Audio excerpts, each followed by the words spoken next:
Bienvenue à Link Internationally, un podcast multilingue qui nous donne l'occasion de développer une vision internationale de l'œuvre de Dieu et de créer du lien pour le royaume de Dieu. Ils étaient plus de 6,9 millions en 2022, un chiffre en constante croissance. Eux, ce sont les étudiants en mobilité internationale. Je m'appelle Hans et je vous propose dans ce podcast multilingue de découvrir des récits aussi variés que passionnants, qui nous donnent des visages personnels derrière les chiffres des étudiants internationaux. Ces récits nous permettent d'élargir notre perspective de ce que Dieu fait dans le monde à travers ses mobilités étudiantes.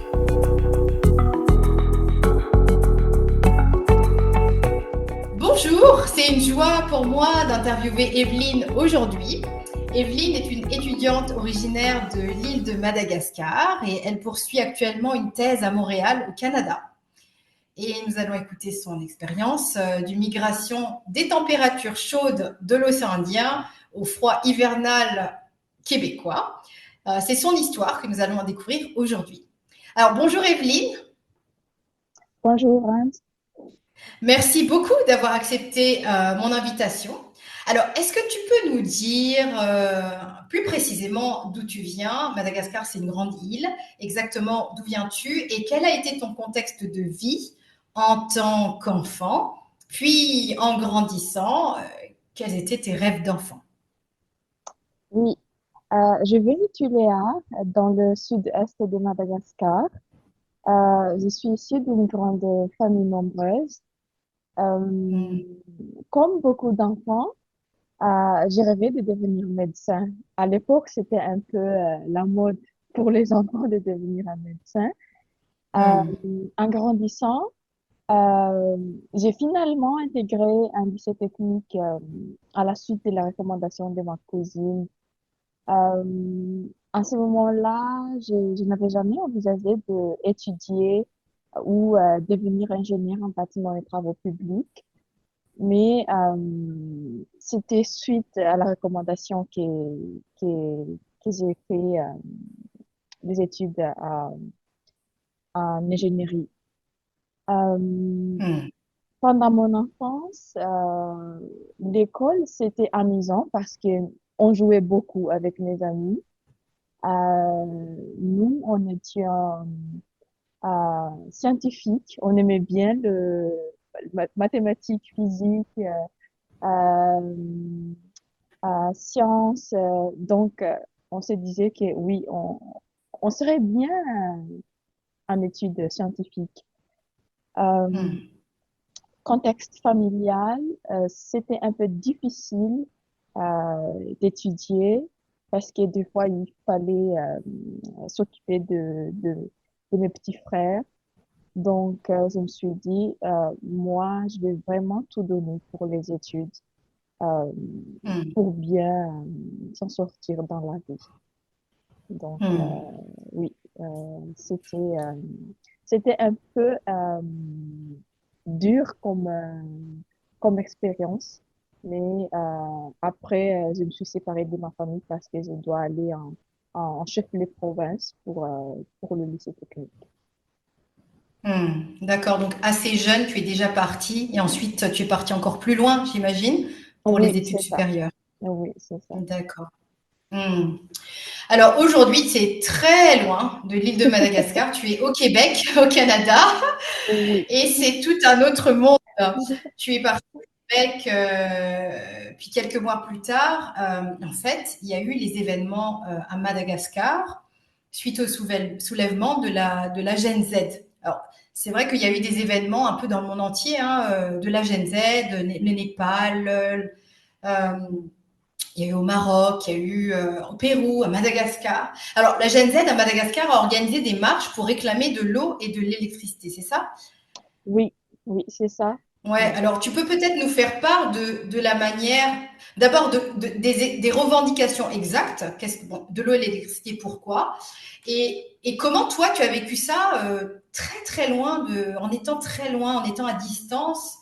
euh, Comment est-ce que tu as vécu ça? Parce que loin des yeux, mais vraiment pas loin du cœur. Oui, ce fut un moment très fort pour moi car je me sentais concernée. Euh, Hmm. la zone Z s'est mobilisée contre l'eau et l'électricité, oui, bien sûr, mais aussi contre la corruption, l'injustice Mhm. et l'avenir incertain qui pèse sur la jeunesse malgache. J'ai compris Hmm. profondément leur réalité, car j'ai moi-même vécu dans ce système-là. Euh, D'accord. C'était vraiment une période émotionnelle intense parce que j'étais à la fois triste et aussi j'avais de l'espoir.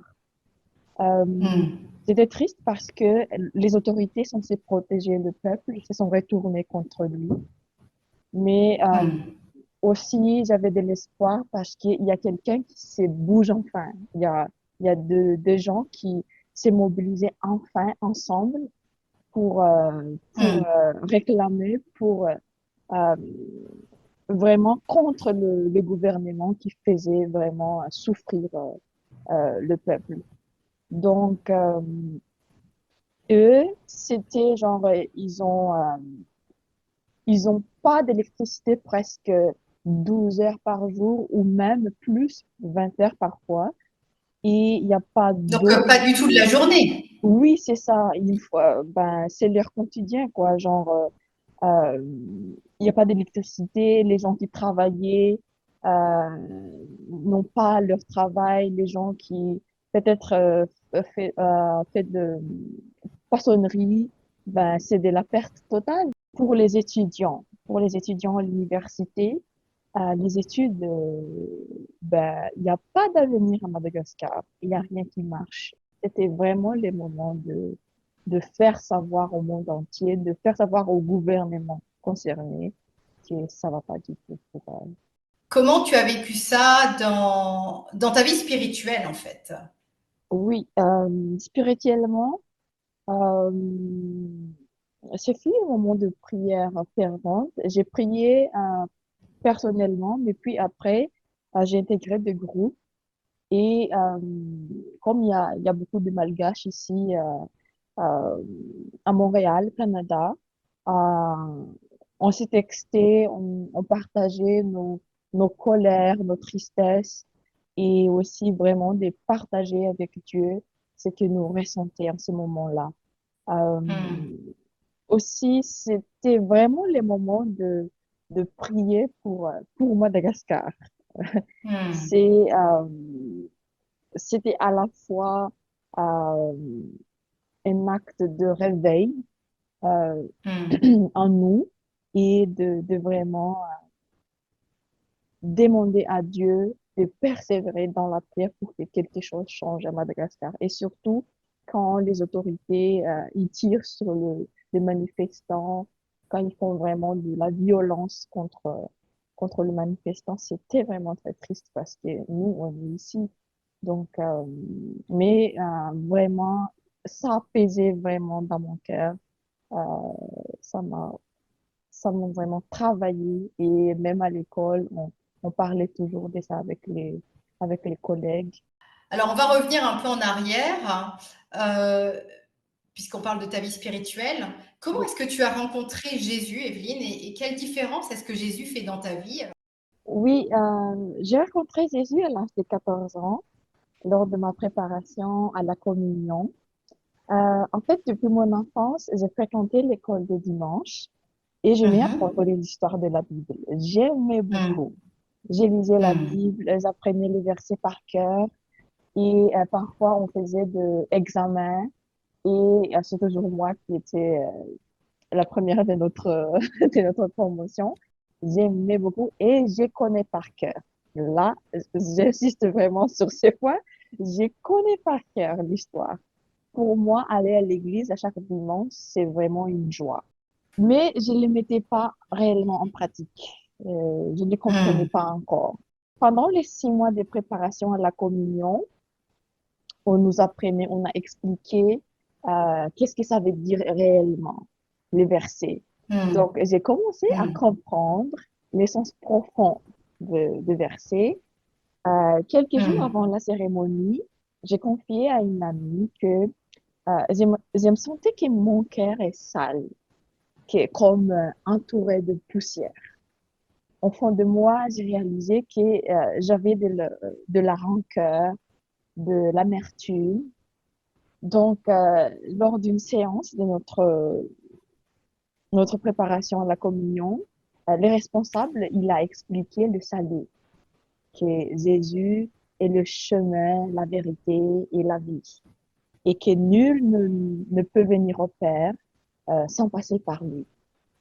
Donc, Mm. il a expliqué qu'il fallait recevoir Jésus comme sauveur pour avoir la vie éternelle. Et moi, je me suis dit, j'ai posé beaucoup de questions à ce moment-là parce que je voulais Mm. vraiment comprendre. Je pense que Dieu m'a travaillé. Il a commencé à me travailler intérieurement. Et les jours de la cérémonie, le 26 décembre 2010, on posait souvent trois questions parce qu'on était à l'église luthérienne. Donc, on doit répondre oui. Mais pour moi, les oui que j'ai répondu à ces moments-là, parce que lui, le pasteur, il a demandé, Evelyne, est-ce que tu crois en Dieu le Père, Dieu le Fils et Dieu le Saint-Esprit, l'Esprit? Ben, j'ai répondu oui. Mais à ce moment-là, c'était un oui que j'ai donné ma vie à Christ. Et momentanément, les poids que j'ai portés, on dirait qu'on m'a lavé, on m'a purifié et je me sens apaisée. J'ai ressenti une joie Mm. immense. Par la suite, une amie à moi m'a invitée à un camp du groupe biblique secondaire et où j'ai beaucoup apprécié les études bibliques. Et à ce moment-là, qu'ils ont expliqué le comment on fait pour donner sa vie à Jésus. Et j'ai compris que oui, je l'ai fait au moment de la cérémonie, le 26 décembre 2010. La différence, c'est que après ma conversion et surtout avec le GBS, j'ai commencé à avoir une relation avec Dieu et avoir une vie de prière à commencer à partager l'évangile, on nous formait pour comment aborder, comment évangéliser les étudiants, les élèves. Et jusqu'à aujourd'hui, j'ai une relation avec Dieu. Merci beaucoup. Est-ce que tu as toujours voulu étudier à l'étranger? Pourquoi et pourquoi le Canada? En fait, moi, à partir quand je suis arrivée à l'université polytechnique Wundfourn à Paris, euh, j'ai regardé on faisait il y avait beaucoup de matières, il y avait beaucoup de cours à apprendre parce que nous, on était en génie civil et département bâtiment et travaux publics. Donc, bâtiment, tout ce qui est construction bâtiment et puis travaux publics, tout ce qui est route, pont, barrage. Donc, il n'y avait pas spécialement un axe de spécialisation, mais c'était surtout, Mm. on apprenait les trois, alors que c'est vraiment un grand domaine. Les bâtiments, c'est Oui. vraiment un grand domaine. Et puis, tout ce qui concerne route, pont, barrage, c'est vraiment aussi un grand domaine. Donc, on apprenait Mm. tout généralisé, mais on n'avait pas de quoi précisément, genre, se focaliser à un programme spécifique. Donc, je me suis dit, moi, j'aimais beaucoup les bâtiments. Depuis les lycées, j'aimais beaucoup dessiner les bâtiments pour faire les calculs, faire le devis, les prix, combien ça coûte un bâtiment. Et puis, de construction aussi. La construction, c'est parce que sur chantier, il faut diriger les travaux et tout ça. Moi, je me suis dit, je vais faire bâtiment tout court. Je vais arrêter de faire route, pont, parce que ça fait beaucoup en même temps. Donc, je me suis Mm. dit, je vais regarder sur Internet, je vais aller à l'étranger parce que à l'étranger, il y a de axes de spécialisation juste pour le bâtiment, juste pour route, pont, chaussée, donc tout ce qui est travaux publics. Quand on me demandait à l'époque quel est ton pays de rêve que tu veux visiter un jour, je réponds toujours Canada. Quelles ont été tes questions, tes émotions, quelles émotions t'ont traversé? Parce que tu as eu un parcours d'attente, hein, n'est-ce pas? Tu as attendu quand même 2 années avant de pouvoir, entre le début de tes démarches et en fait ton départ, et aussi quel était ton parcours spirituel pendant cette période? Oui, effectivement, j'ai attendu 2 ans pour venir à Montréal. Euh, C'était une expérience douloureuse et angoissante. Je ne comprenais pas les raisons de refus de visa. Euh, Autant plus qu'il n'y en a pas d'ambassade canadienne à Madagascar. Donc, pendant 2 ans, c'était juste moi-même, toute seule. Euh, je tournais en rond dans les procédures sans avoir une explication claire. On dirait que je ne vis pas parce que j'ai travaillé en attendant. Je ne vis pas, j'apprécie pas mon travail parce que dans ma tête, je dois aller étudier. Donc, je me donnais pas en fond pour le travail. Et à chaque fois que c'est la rentrée, je reçois un courrier genre, Evelyne, c'est la rentrée, tu dois préparer ça et ça et ça. Tu dois venir, il ne faut pas rater la semaine de la rentrée parce que sinon, il y aura de retard. À chaque fois, c'est vraiment l'angoisse pour l'attente parce que il faut 6 mois, il faut 9 mois d'avoir une réponse avec l'IRCC. Et pour avoir une réponse comme je ne suis pas convaincue que vous allez retourner à Madagascar après vos études. 9 mois d'attente juste pour avoir une réponse pareille. Donc, à un moment donné, j'ai demandé à Dieu, est-ce que c'est vraiment ta volonté? Ça a été pas facile d'être admise à Polytechnique et puis de trouver un directeur de recherche et d'être admise aussi au programme doctorat. C'est vraiment Dieu qui a ouvert le chemin. À chaque refus, il faut refaire la procédure et payer. Spirituellement, ça m'a appris à dépendre totalement à Dieu, euh, de grandir ma confiance en lui. Au quatrième demande de visa, ça a duré 3 semaines. Donc, une fois que tu es arrivé à Montréal très vite, comment tu t'es intégré et est-ce que tu peux nous faire part des joies et des défis que tu as rencontrés? Un conseil, faut pas arriver en hiver à Montréal. J'ai senti les froids jusqu'à mes os. Je suis allergique au froid. Quand je marche dehors, ça gratte beaucoup sur mon corps et je dois Oui, prendre un médicament pour le calmer. Donc, je supportais pas le froid. Et à un moment donné, j'ai dit à mon directeur de recherche, écoute, monsieur, je vais rentrer à Madagascar parce que j'en peux plus. Les froids, l'intégration, aussi, j'ai traversé une période de dépression, le mal du pays, les études, il y avait un écart, leur système, c'est autre chose. Je me suis dit, euh, j'ai déjà passé le moment difficile, je dois quand même faire face. À Poly, il y a du soutien psychologique pour les étudiants internationaux et physiquement, on va te expliquer qu'est-ce qui se passe, qu'est-ce que tu dois faire. Et aussi, il y avait les GBU, il y avait des amis malgaches euh, qui, euh, qui m'ont épaulé pendant cette période parce que avec le décalage horaire 8 heures de Madagascar, avec la nourriture, la façon de vivre, les études, les devoirs, les projets, les examens, c'était autre chose que Madagascar.